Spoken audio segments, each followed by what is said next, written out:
సంగారెడ్డి జిల్లా కేంద్రంలోని కలెక్టరేట్లో ప్రజాపాలన దినోత్సవం ఘనంగా నిర్వహించారు. ఈ సందర్భంగా కలెక్టరేట్లో ఏర్పాటు చేసిన ప్రజాపాలన దినోత్సవ కార్యక్రమానికి రాష్ట్ర వైద్య ఆరోగ్య, కుటుంబ సంక్షేమ, సైన్స్ మరియు టెక్నాలజీ శాఖ మంత్రి దామోదర్ రాజనరసింహ, జిల్లా కలెక్టర్ పి. ప్రావీణ్య, జిల్లా SP Paritosh Pankaj, TGIC chairman Nirmala Jaggareddy పాల్గొన్నారు. ఈ సందర్భంగా మంత్రి అమరవీరుల స్తూపానికి పూలమాలలు సమర్పించి వందనాలు అర్పించారు. అనంతరం జాతీయ జెండా ఆవిష్కరణ అనంతరం పోలీసుల గౌరవ వందనం స్వీకరించారు. జిల్లా ప్రగతి నివేదిక చదివి వినిపించారు. ప్రజలందరికీ తెలంగాణ ప్రజాపాలన దినోత్సవ శుభాకాంక్షలు తెలియజేశారు.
ప్రజాపాలన దినోత్సవం జరుపుకుంటున్న శుభ సందర్భంగా రాచరిక వ్యవస్థ నుండి ప్రజాపాలన వ్యవస్థ ఆవిర్భావానికి నాంది పలికిన అమరులైన తెలంగాణ సాయుధ రైతాంగ పోరాట యోధులకు మరియు స్వాతంత్ర సమర యోధులకు అందరికీ నా జోహార్లు. సెప్టెంబర్ 17 తెలంగాణ చరిత్రలో కీలకమైన రోజు. తెలంగాణ ప్రాంతము భారత యూనియన్లో చేరి ప్రజాపాలన మొదలైన నేటికి 77 సంవత్సరాలు పూర్తి చేసుకుని 78వ సంవత్సరంలోకి అడుగడుతున్న శుభ సందర్భంగా హాజరైన ప్రజాప్రతినిధులు, జిల్లా న్యాయమూర్తులు, అధికారులు, అనధికారులు, పాత్రికేయులు, ఉద్యమకారులకు, కార్మిక, కర్షక, విద్యార్థులకు, జిల్లా ప్రజలందరికీ శుభాకాంక్షలు. నేడు స్వేచ్ఛ, స్వాతంత్రం, ప్రజాస్వామ్యం మన సొంతం కావడానికి ఎంతోమంది గడ్డ మీద అసమాన త్యాగాలు చేశారు. ఆనాటి త్యాగాల ఫలితమే నేటి తెలంగాణ అభివృద్ధికి నాంది పలికింది.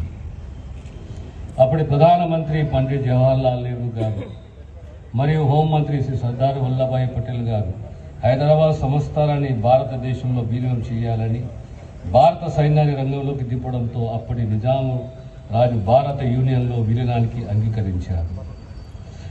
1948 సెప్టెంబర్ 17 సాయంత్రం డక్కన్ రేడియోలో ఇండియన్ యూనియన్లో చేరతానని ప్రకటించారు. ఆ రోజు నుంచి నాటి హైదరాబాద్ రాష్ట్రంలో ప్రజాపాలన ప్రారంభమైంది.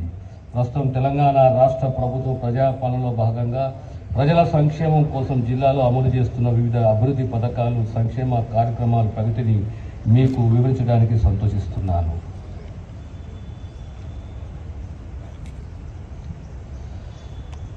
ఇందిరమ్మ ఇల్లు. ఈ పథకం ద్వారా ఇప్పటి వరకు సంగారెడ్డి జిల్లా యందు 14,538 మంది లబ్ధిదారులకు ఇళ్ల మంజూరు చేయగా అందులో 7,429 ప్రారంభం కాగా అందులో 2,039 పూర్తి అయినవి, మిగిలినవి వివిధ దశల్లో ఉన్నవి. ఇందుకు గాను 46 కోట్ల రూపాయలను లబ్ధిదారులకు చెల్లించడం జరిగింది. Pre primary schools. ఈ విద్యా సంవత్సరానికి 59 ప్రీ ప్రైమరీ స్కూల్ ప్రారంభించుకుంటున్నాము. ఇందుకోసం 1,80,00,000 రూపాయలు మంజూరు చేయడం జరిగింది. ఇటీవలే సంగారెడ్డిలో 186 కోట్ల నిధులతో నూతనంగా నిర్మించిన మెడికల్ కళాశాల భవనం ప్రారంభించడం జరిగింది. 273 కోట్ల నిధులతో సంగారెడ్డిలో 500 పడకల ఆసుపత్రికి శంకుస్థాపన చేయడం జరిగింది. సన్నబియ్యం.